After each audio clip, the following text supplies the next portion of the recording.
Mon frère, ma sœur, voilà, ce soir, je viens te parler de vérité.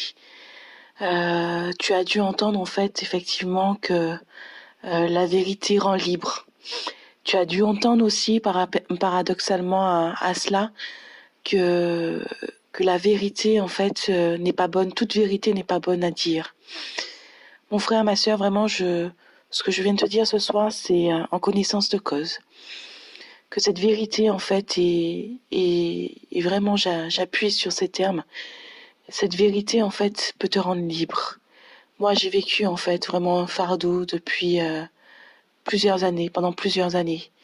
Et là où un prêtre me disait effectivement de ne pas en parler, parce que ma réputation allait être souillée, parce que j'allais diminuer, en fait, aux yeux des hommes, et que je serais mal vue. Euh, Mon cœur, mon corps, mon âme étaient encerclés. Et je ne pouvais agir, je ne pouvais pas être vraiment celle que le Seigneur veut que je sois en lui, parce que il y a cette boule, il y a cette, oui, cette boule de pu, en fait, qui t'empêche d'avancer, parce que tu n'es pas en vérité, parce que tu n'as pas mis les choses à la lumière. Comme disait Martin Luther King, la lumière chasse la noirceur. Donc vraiment, je t'invite à sonder ton cœur.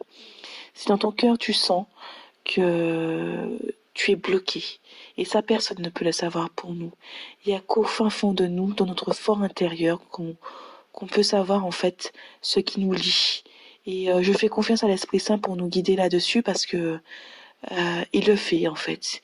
Il le fait, il nous aime tellement qu'il nous donne des perches, et avec la grâce de Dieu, j'ai pu, dans la douleur, dans les larmes, dans les pleurs, dans les cris, j'ai pu en fait justement mettre en lumière ce qui était caché. Mais, euh, mais vraiment, sonde ton cœur pour savoir qu'est-ce qui te lie aujourd'hui. Euh, le diable, lui, il aime tout ce qui est dans les ténèbres, parce que il fait sa sauce. Et j'ai envie de te dire, effectivement, tout n'est pas bon à dire, parce qu'il y a des façons de dire si ton cœur est, n'est pas rempli d'amour. Certes, il y a des moments en fait pour agir, mais quand tu sens que c'est le moment, quand l'Esprit Saint te pousse, n'attends pas, ne procrastine pas, ne remets pas à demain ce que tu peux faire le jour même. Que le Seigneur te bénisse.